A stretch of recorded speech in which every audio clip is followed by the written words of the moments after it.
Welcome to the Chrysalis Experience, a podcast designed to inspire you to believe in the power of your voice and the strength of your wings. Your voice is your identity, and flying confidently into the fullness of who you are means standing courageously against ugly culprits like fear, anxiety, doubt, and shame. But you possess the greatness required to fly to amazing heights. Join me every Wednesday as I have impactful conversations featuring inspiring women designed to help you boldly, bravely, and confidently fly in your greatness so your unique voice can make a difference in this world. My name is LeDuff Gadson. I am a Christ follower, author, artist, wife, and mother of 8. I will be your host as we share in this time of renewal and growth. You are a butterfly, and the chrysalis is your birthplace. It's time to believe in your voice. It's time to be transformed. It's time to mount up with wings like butterflies. It's time to take flight. 2 Timothy 1:7 says, "For God has not given us a spirit of fear, but of power, love, and a sound mind." My guest today is Andrea Estrella.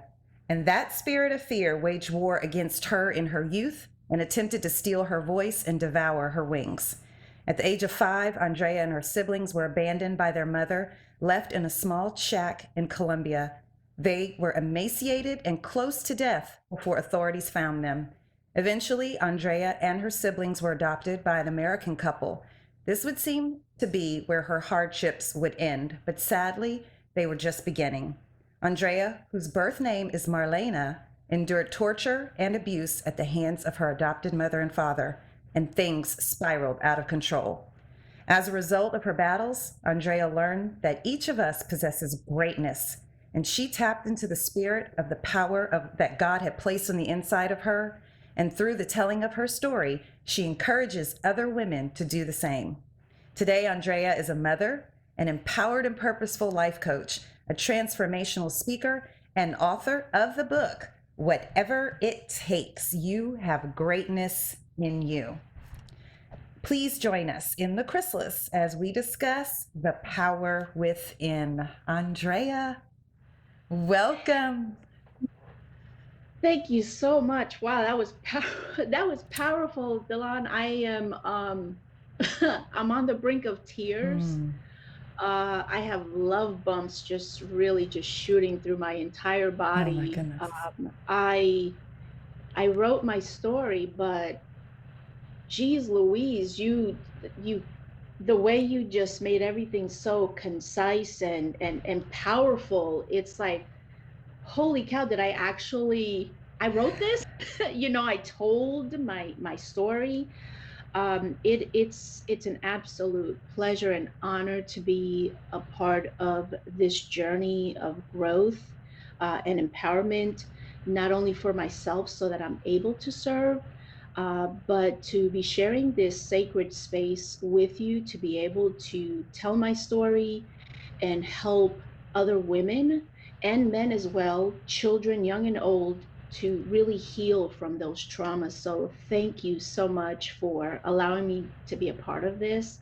And I'm excited for what's about to unfold. Absolutely. Same here. And I just appreciate you coming on and just being willing to, writing our stories is one thing, but then speaking and sharing it live and kind of tapping into those emotions and being vulnerable, that's a whole nother power, which is what we're about to talk about. One thing that I would love it if you would share with us a little about your story, because what you endured, can only be described as unspeakable horrors. You went from one tragedy and tragic trauma to the next, to the next, to the next.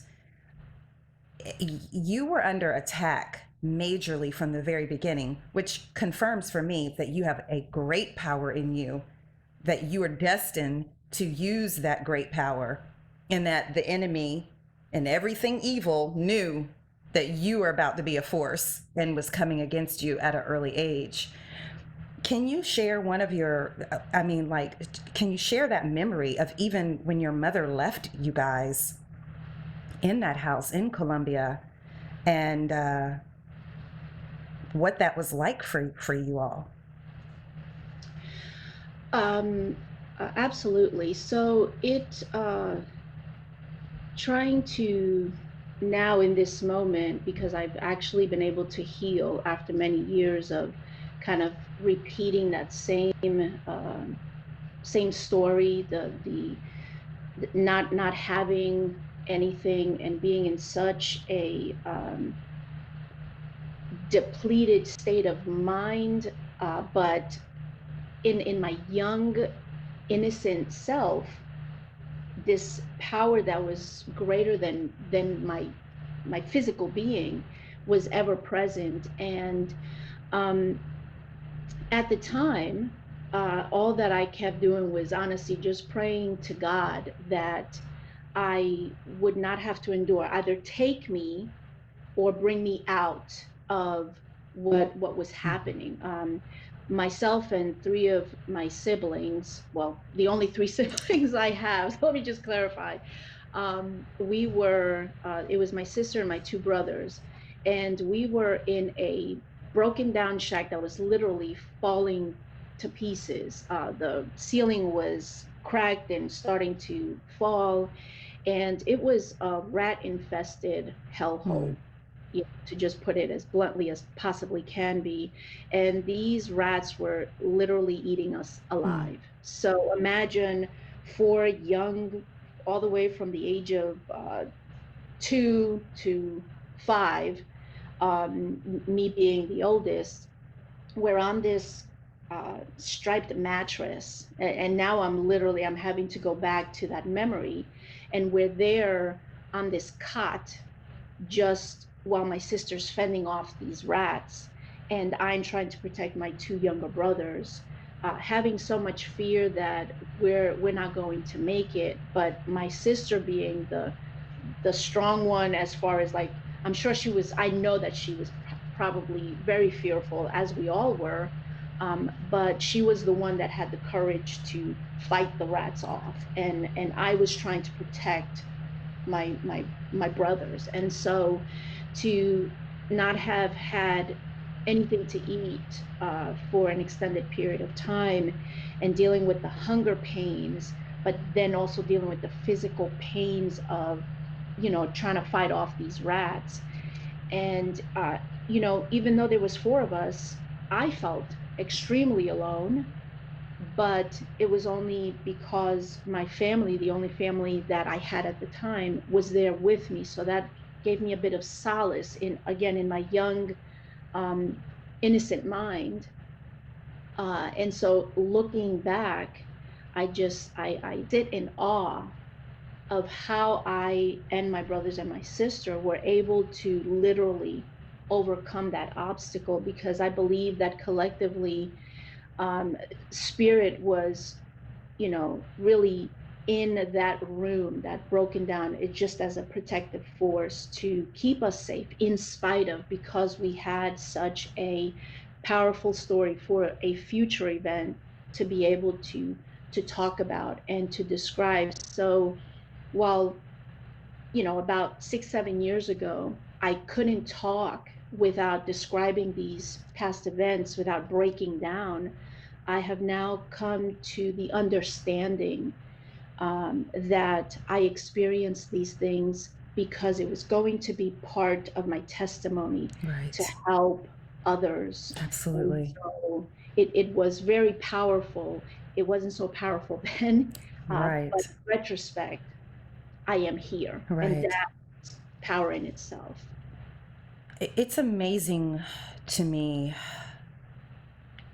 what we can endure as children, and how, when we reflect and look back, how we can see that little girl as our hero. I mean, that was a part of my own story, having endured molestation for many months, and, being raped, and then processing and dealing with that trauma alone, because how a lot of parents, ill-equipped to deal with it, sweep it under the rug. You be quiet about it. And so now here you are navigating through life trying to take care of yourself. And it's interesting because I found where I turned into that protector. And I mean, you see your sister as being the strong one, but you certainly, I mean, it's amazing the strength and the power that you tapped into even then, unknowingly. Right. It's like how we unknowingly operate in that God has placed in us. And obviously he had that around you all, just delivering and seeing you through that time. It is, like you said, it is awesome. Just like you stand in awe. Me just listening to this story, that's not it. That's just the start. That's just the start of the things that you had to endure in your young formative years. Mm-hmm. So the authorities come and they rescue you all from that. You were placed then in an orphanage at that time together. Correct. And Yes. what I see as a beauty of all of this is that you guys always remain together. Yes, definitely. It was for a very short time, which felt like an eternity Yeah. at the time when we were separated because of our age Mm-hmm. difference. And just the memories of this particular orphanage that had different colored gates to represent the different age groups. And so for a moment, I was separated from my siblings, which was devastating because I recall such a very vivid um, expression of we will always remain together. My promise is that we will always be together no matter what, that nothing will separate us, nothing will tear us apart. We'll always be together. And so in that moment when we were all not in the same space, that was so traumatic for me because I felt that I had failed to keep my promise Mm. to my family, my brothers and my sister. And it just, I believe that that was also part of what was became later on in years so deeply embedded of being such a great failure, even though we eventually did come together, to only experience cycles of separation throughout our young lives and all into teenage years. And so that deeply embedded trauma of my own failure Mm-hmm. was consistent throughout my life in several different aspects of my life. So it was very powerful, and I, in spite of, on this in this very moment, I am so absolutely grateful for the most horrific of experiences, all that I've experienced, because in those times, obviously, that wasn't the same thought process, Right. but now it's like, yes, I know that as a human being with skin and bones, that when I speak of resilience in a human, that is it right there, because I know that for me and many others who have experienced trauma, even yourself with the sexual Mm-hmm. abuse and the rape that you endured, which is just, it's so heart wrenching. Right. And so when I hear anyone, including you, Delon, talk about those things, it literally seeps to the Mm-hmm. core of my being. And I'm like, how could anyone? But I understand and I know it's not just like, yeah, I can sympathize or I can empathize with your situation, but I know. So I'm there with you. And my heart just, it literally bursts open, Yes. and the love just, Mm-hmm. it just comes out, because that's all I can do, because I know what that Right. is, what that feels like. So Yes, that's like real connection, being yes. able to connect with people on that. Like, my story is different than yours in many respects, but the same in many others. And Right. definitely still that same emotion of being this little girl, and yours trauma started at 5, as did mine. Little girl going through something that a child should never have to shoulder. And it's interesting that it seems you shouldered the responsibility that was actually your mother's, to your birth mother's responsibility, to feel Right. as though I don't want to abandon my children. I shouldn't abandon them. I cannot fail them. And then you rose up as this mother type, as now the matriarch. I mean, you're the oldest at 5 years old. You're the oldest Hmm. to rise up and now it's my job to take care of and make sure that my siblings and that our family remains together and that they're protected and that they're covered and that I'm caring for them and that I don't fail them. um, it's so much for a child to bear, and it's like, and so then, it's like we have to pause and honor that little hero, because that little girl right there in that moment was who really rescued and pulled you through, because it was already, like you always tell people, it was inside of you already. That power was already on the inside of you.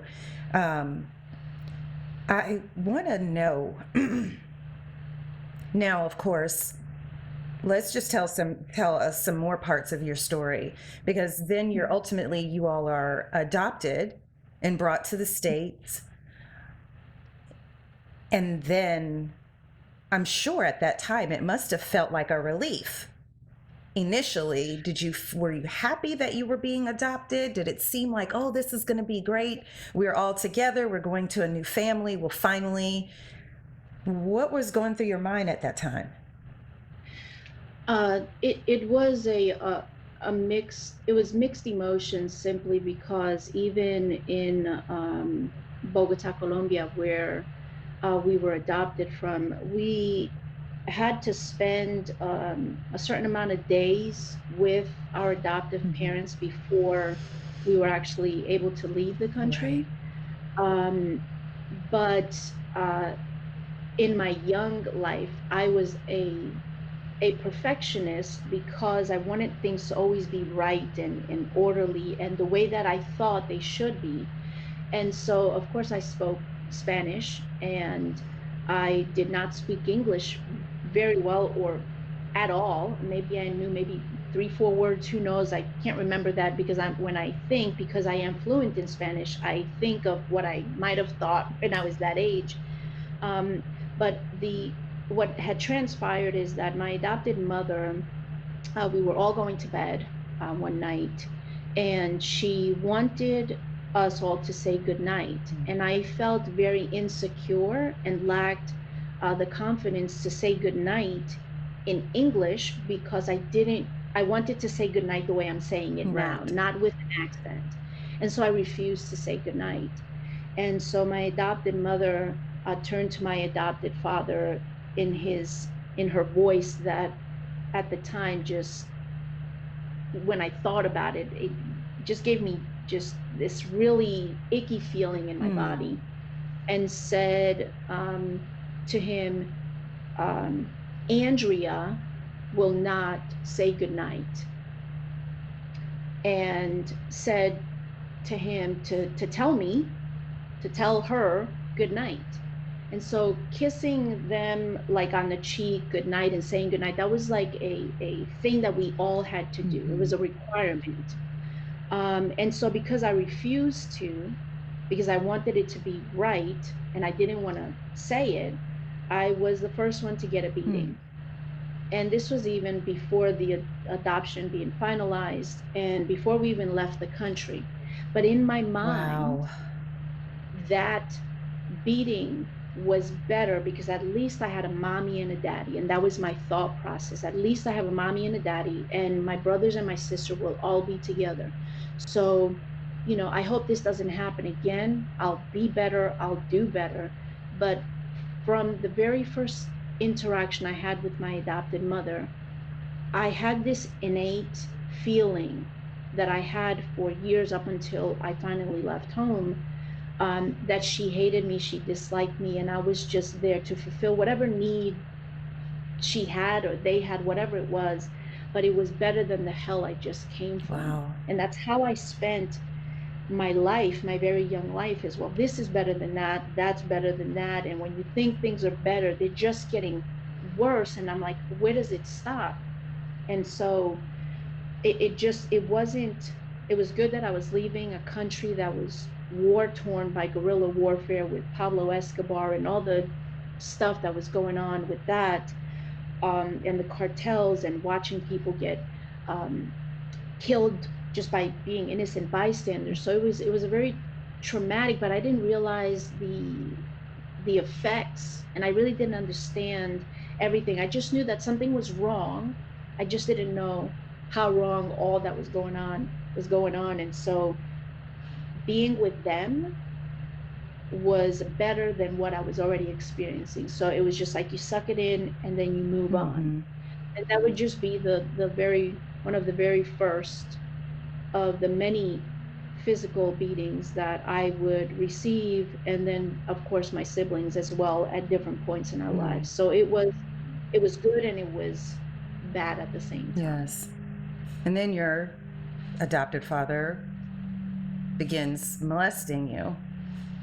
Right. I would say that if I were to take it within 6 months, there was um, the physical touching in my private Mm. areas, which honestly I didn't know then that it was wrong, because I had experienced that in the orphanage by uh, the big boys and girls and adults touching me and doing things to me that, it's just part of what we go through. Even before we were found, experience time with a guy that would walk in and um, touch my sister and myself.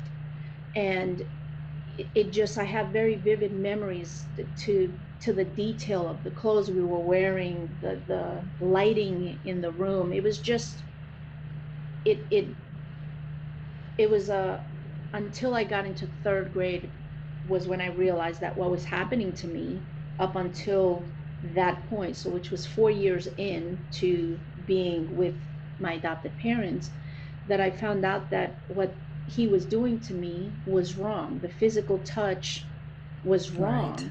But how do I tell somebody when I'm not only enduring that, which that can be kept a secret, but I'm dealing with the physical abuse, Yes. which, you know, it just gets more and more intense. And it was a horrific experience. I ran away from home several times. I attempted suicide several times because there was just all this stuff, called all sorts of names. And it was just, it was unbearable. Right. But I made a promise to my brothers and my sisters, my brothers and my sister, and I was willing to endure that because of the promise and the commitment I made to them. Mm-hmm. And I endured until I couldn't endure anymore. But the abuse went on for the 7 years that I was with them, and it got progressively more intense.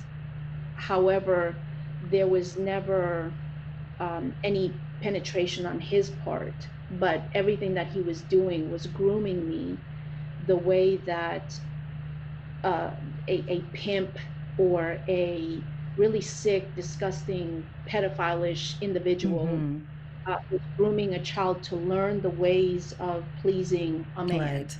And so all that does something to your psyche, and Absolutely. you don't realize it until like Right, absolutely. very And end. setting you up to Yeah, then get into abusive relationships and, making all these different, the cycle of yes, being abused and the cycle of continuously saying, well, at least it's not this. Well, at right, least it's not this, like as if there is a scale of torture that is, well, this is acceptable torture, but this is not.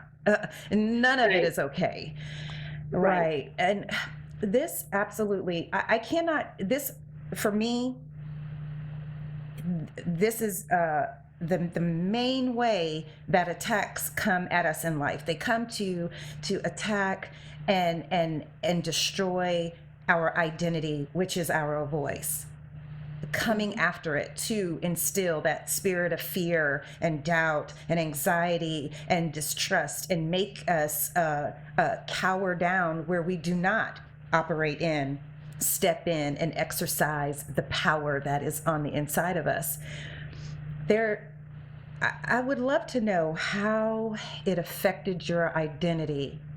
To your birth mother named you Marlena, and then you're adopted by people who then decide you're not a little baby, but they decide to change your name.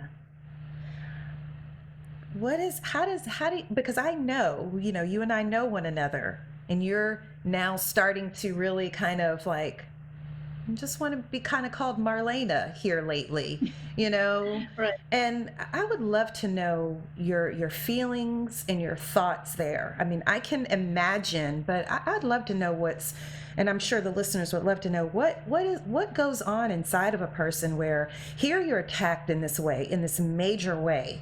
Your identity and your voice is attacked with the abuse and everything that you're enduring. And on top of that, someone has taken away our our very first element of identity, our name. The very first thing that we receive when we come into this world is our name. And now even that is taken off of you and a different name is placed on you. I felt that with being called Andrea, which it wasn't up until a few years ago that I stopped allowing that to really bother me, because it would really bother me. I would hear somebody call me Andrea, even when I would say answer the phone at work or talk to somebody and they would ask, "What's your name?" And I would say Andrea. And they would turn back and respond back, "Okay, Andrea." And it would make me cringe, because I would hear my adopted mother's voice and I would hear my adopted father's voice calling me by that name. And so for me to get away from Andrea and in essence adapt another identity, which was Andrea, because in Spanish my name is said Andrea. um, I was like, okay, I didn't really want to go to my middle name because I had lost that and have no recollection in my young life of ever being called Marlena, which is why this is it's mind-boggling. So I didn't feel that I had lost anything but gained something that wasn't mine, and I had to adapt. It wasn't until I left home at 14 that I was surrounded by a different set of people that I didn't know, and that I wanted to somehow try to reclaim a part of myself, uh, and change my name without changing my name. But to hear something different, it made me feel like I was no longer this Andrea person who had gone through all this stuff, but Andrea also endured crap as well. So it's just been, a bittersweet, and it's it's been lately that I've felt the call to reclaim that little girl that was pushed in a box, Yes. Taped up, put in another box, taped up really nice and tight, Wow. and found the deepest, darkest hole and put that in there and hope it would never come out. And now I hear her. She calls out and says, "I'm here. Let me out," because that's my power. And so Wow. I'm now learning to embrace Marlena. Marlena is my strength. Yes. Marlena is the little girl who endured. Marlena is the the big sister that protected.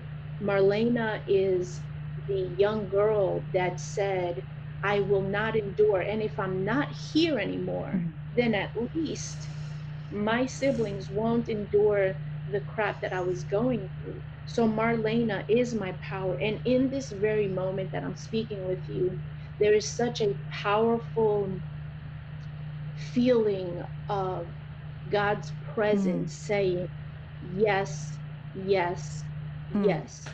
Marlena, that is your voice. That Wow. is who you are. You um, took on this identity of Andrea to hide Andrea, but Marlena is who you are. And so stand in your power. And it feels so liberating in this very moment to embrace that fully with my entire being and say, yes, I am Marlena, and I will embrace her beauty, her strength, her power, and I will be her. And that's all there's to it. So it's very powerful because that is helping me in this moment to realize that I have been kind of pushing her down and say no. Yes. Oh my gosh.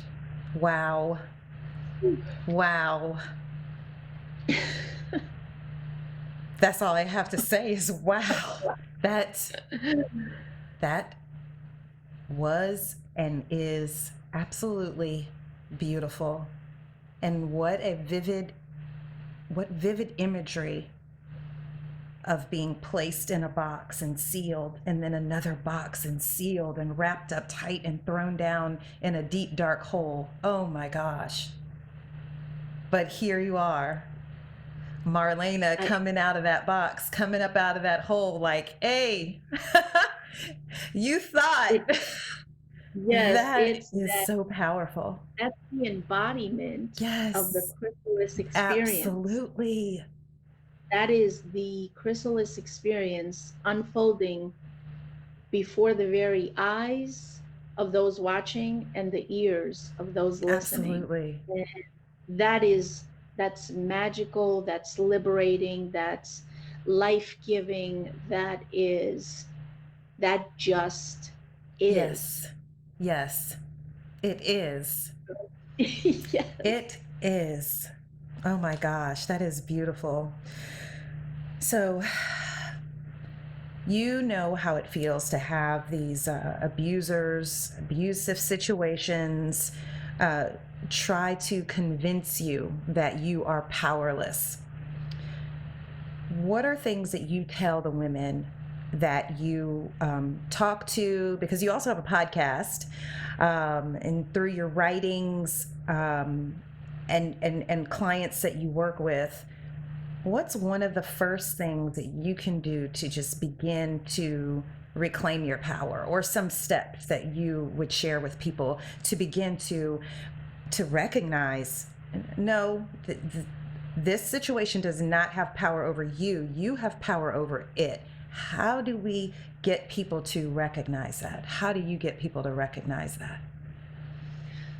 Well, first, I think it's important whether you're someone who's been through those traumatic experiences or not, trying to offer support and hold space for an individual is to acknowledge that no matter where they're at, how resistant they are to help because they feel so powerless, is to, on their terms, just let them know that I'm simply here Mm-hmm. to hold space, to allow yourself to be in whatever moment that is, feel it fully, and um, allow it to flow through your body, however painful it may be, Yes.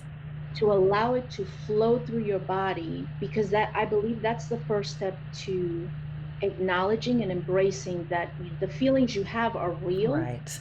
that they matter, and that you're not just making this crap up in your head. Mm-hmm. And so to hold space for women who just feel so helpless, so powerless, and to just allow them to be in that moment and begin to lift them up. And it's really about following my intuition Mm-hmm. and not to push my own agenda, but to really listen so that I can allow God through me to give a message that when it happens, it is only afterwards that I'm like, did I actually say all that? And it wasn't. It literally came from spirit. Yes. It God.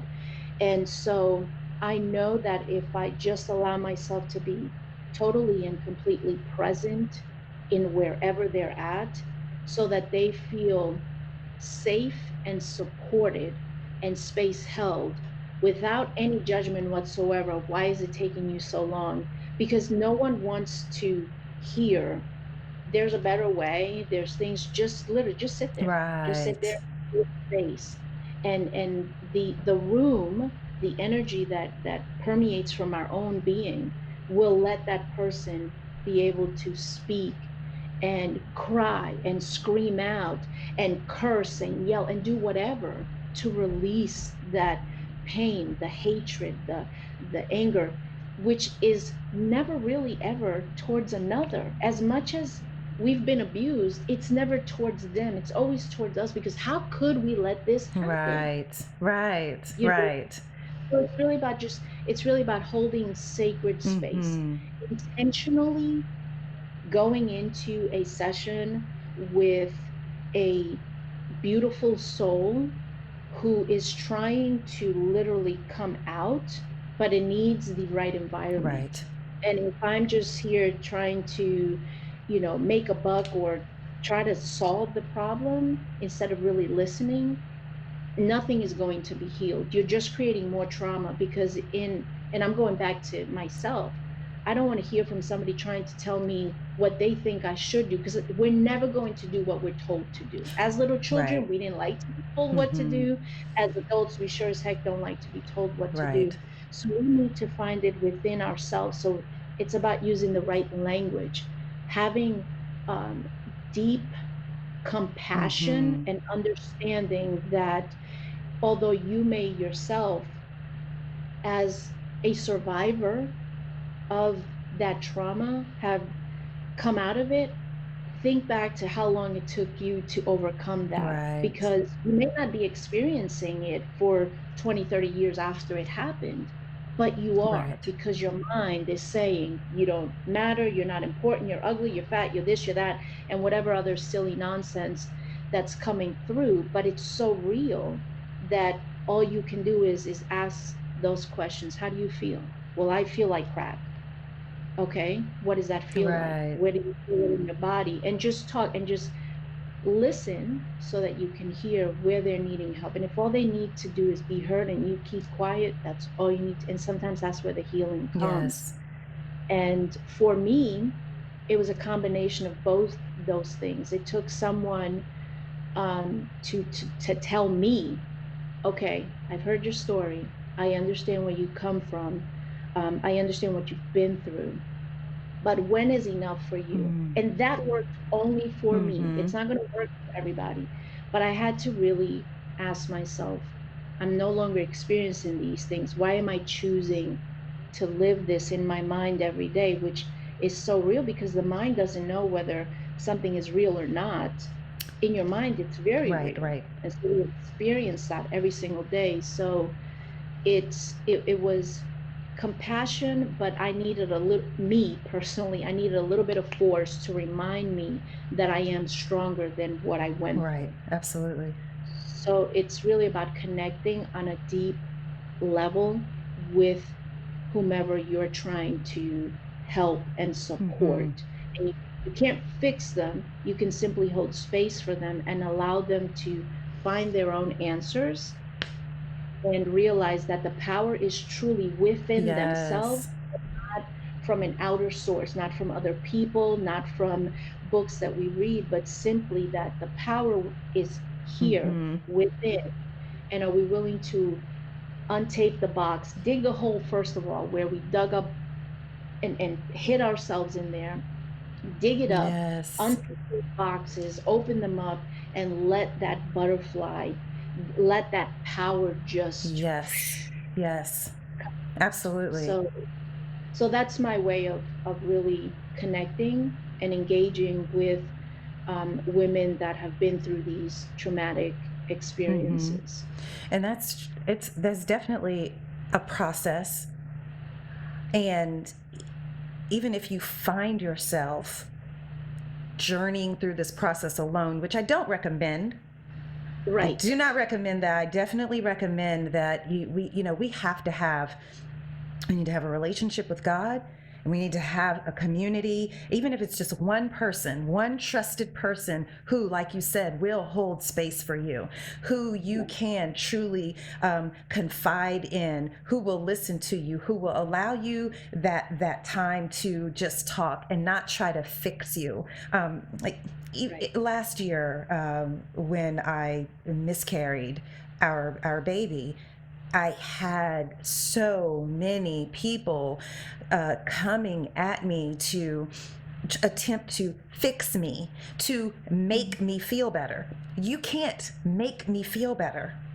Nothing you can say, just drowning me with these just platitudes, just these empty phrases and words. And it's like, I know beyond a shadow of a doubt, if I would have sat back and said, oh, well, whatever God's will, and, I'll be okay, and I won't complain, and I just trust the Lord, that wasn't me processing what I was going through. I needed to Right. process that trauma. I needed to process that pain. I needed to say to God, wait a second, I'm mad. I'm upset. Why did this happen? And be honest about that. And Absolutely. that was, and aren't many people who understand that Mhm. you cannot come through and try to just place all these different words and sayings, or a scripture, or whatever unique little thing that you have, paste it on the Mhm. person and think that that's going to mend and heal all of their wounds. It's a process, and we have to engage. I mean, even going through the process of healing from childhood sexual abuse, going through the forgiveness process, needing to forgive my offender, needing to forgive my parents because I was holding things where they were concerned.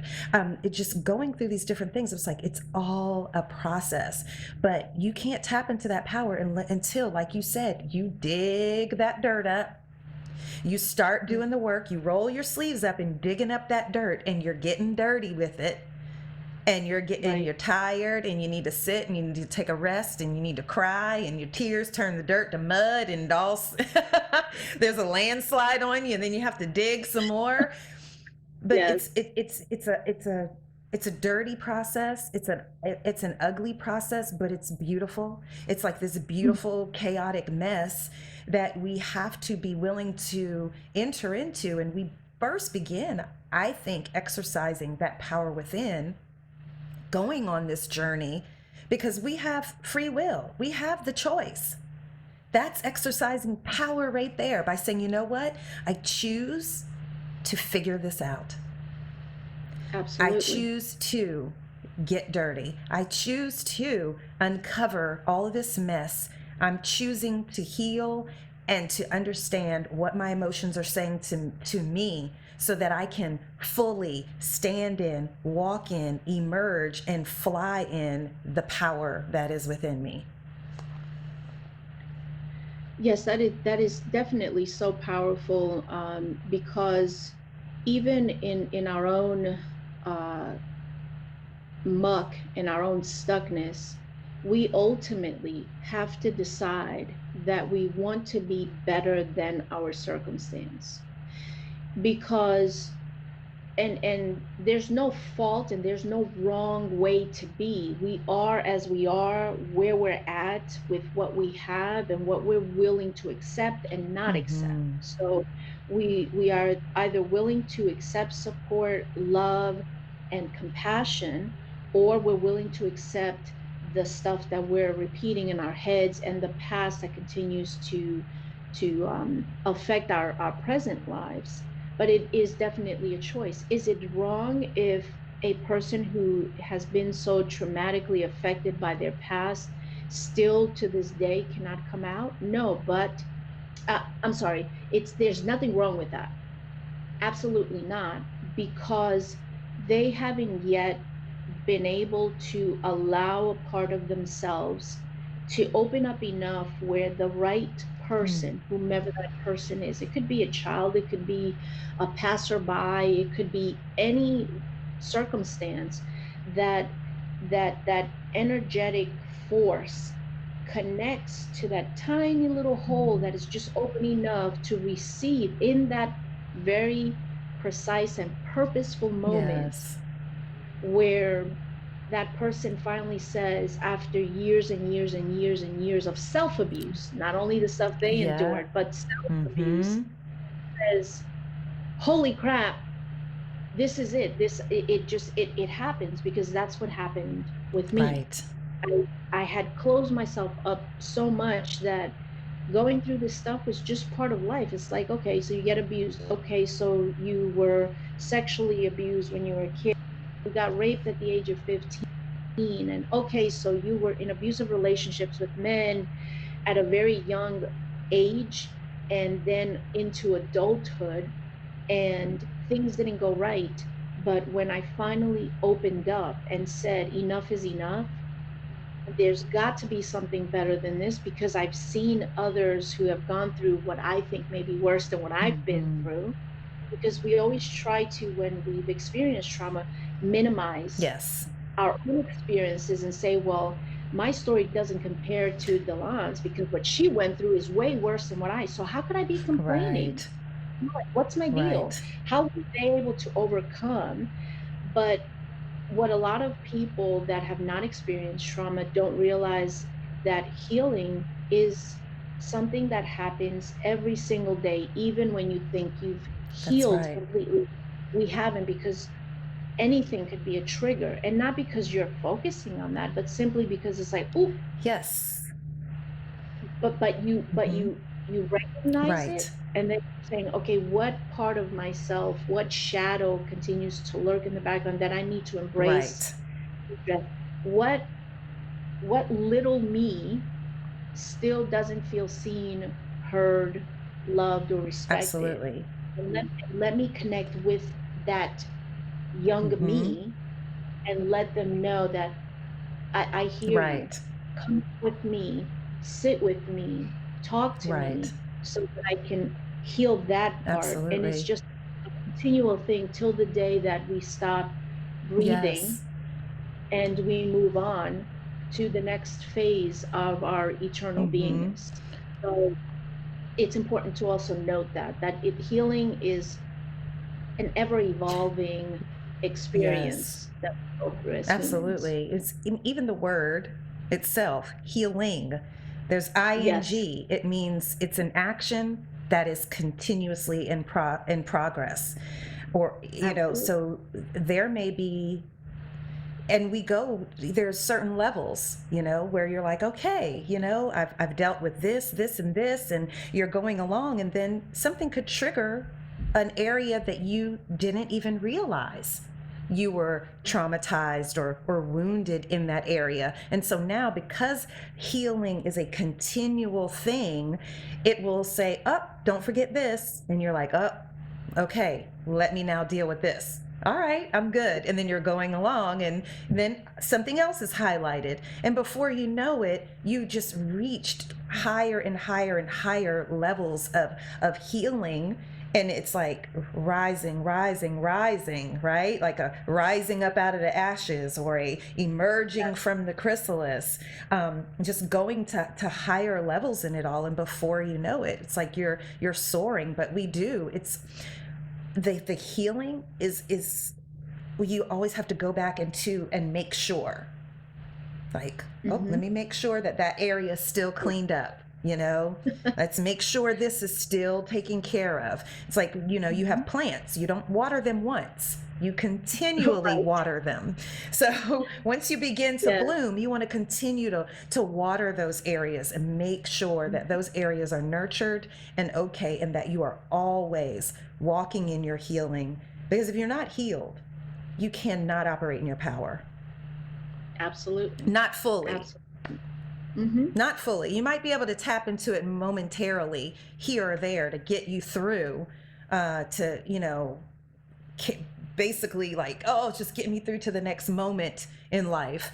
But to Right. actually, truly operate, I mean, operate also signifies a intentional Yes, it's Yes. intentional. I am operating this. It's intentional, it's strategic, it's planned, it's thought out. I'm operating, walking, living, loving, nurturing in this power that is me. Yes. Oh my. Yes. Ha! Woo! This is, This is yes, it wonderful. is. Yes, it is. So, I want to ask you before we go, Okay. in your entire story, everything that you've been through and triumphed and overcome, what is one thing that you've learned about, or maybe something that you've come to love about your voice and your wings? That there is true unbridled power in my voice that I had silenced for so very long.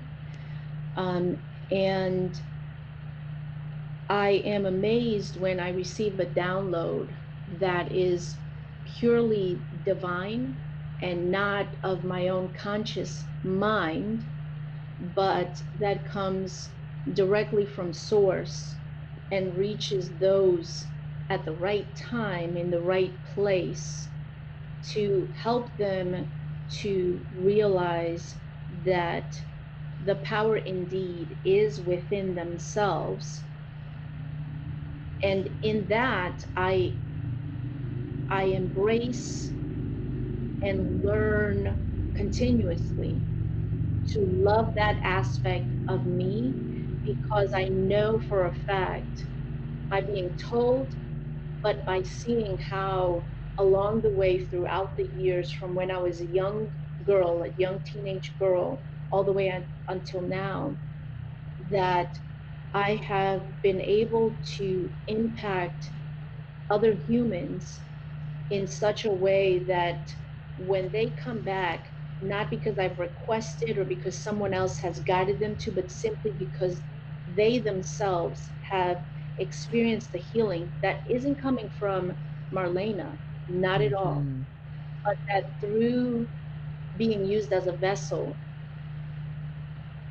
they allowed themselves to see what is already true, and that is that the power is within them. I am just being used as that source with my voice to say, you can do this. I stand with you. I hold space for you. I have compassion. I have empathy, and I have a knowing of what healing requires and what space being held really truly Mm. means.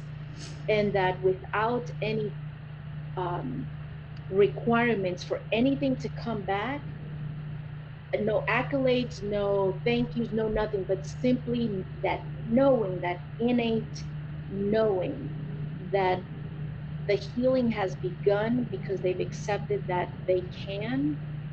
I feel blessed to have been given a voice that I had boxed up and dug up and hid for so long, that it is now, especially within these very, I'll call it interesting Mm. times, Yes.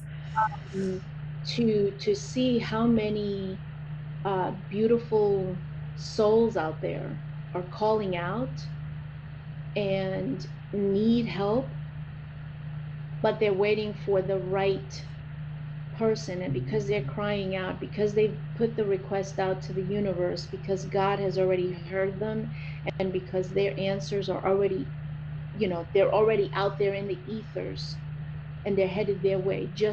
I just say, allow yourself to open up, even if just a little bit, that will come through. There'll be a connection and the healing will begin. And I'm in it truly to help heal the world, because I know that I want to be the change that I want to see in the Mm-hmm. world. And so I operate from that mantra, from that truth, that in order for change to happen, it starts within me.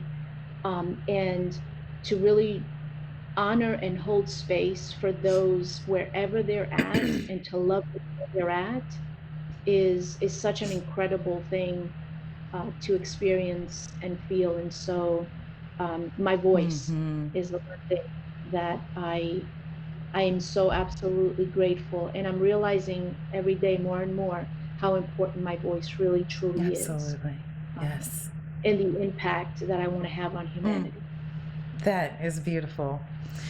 How can the listeners and the viewers learn more about you, follow you, hear your podcasts? Where can they go to find you? My podcast is I Am More, which is I Am My Own Rescue. I use that because I went to an event with Lisa Nichols, very powerful Mm-hmm. transformational Yes, speaker. she is. Um, and so the name of my podcast is I Am More, IAMOR, which is I love in Mm-hmm. Spanish. So um, you can find me on Spotify, and I don't recall all of the Mm-hmm. platforms, but I think there's about five of them. You can also follow me on Facebook. I do have a Facebook group, private Facebook group called Empowered and Purposeful. You can find my book on Mm-hmm. Amazon, but if you'd like a autographed Yes, here copy, it is here for those who then are. then you can reach out to me directly, and I will get your information and send you a book. Um, and it'll have my autograph, and I always like to personalize it. So it's just letting you know that it's more than just a book, that it has a part of me that I want to give to you and let you know that you're important, you matter. So those, and I am on Instagram. It's wit I am more. So whatever it takes, I am my own Yes. rescue. On Instagram, I do have a Twitter account, but I rarely ever use it. I'm really not a social media person, so I'm looking into it because I'm trying to really become more impactful, and I know that social media is a great platform to reach more Yes. people. So you can direct message me on any of those, and we can connect, and I can hold space if that's what Awesome. people need. So Awesome. yes. Wonderful. Marlena, thank you for being here. I love you, my butterfly sister. And what you're doing is beautiful work. Thank you for sharing your story. Never stop. Thank you for having me. I love you so much as well, and I appreciate you holding the space for me today to be able to give a little bit of my story. And my intention is to be able to hold space for those that need it. So thank you so much for that. Absolutely. Thank you for joining me for this week's episode of the Chrysalis Experience. If you know an inspirational woman whose life or experiences carry a powerful message of voice, then email me at delon@delon.com. I'd love to invite her to the conversation. Also, visit my website at delon.com. That's DONLOYN.com. There, you'll find links to subscribe so you'll never miss an episode. Also, check me out on Facebook and Instagram, and be sure to subscribe to my YouTube channel at LeDuff Gadson. Until next time, remember, your voice is powerful. Be transformed, emerge, and take flight.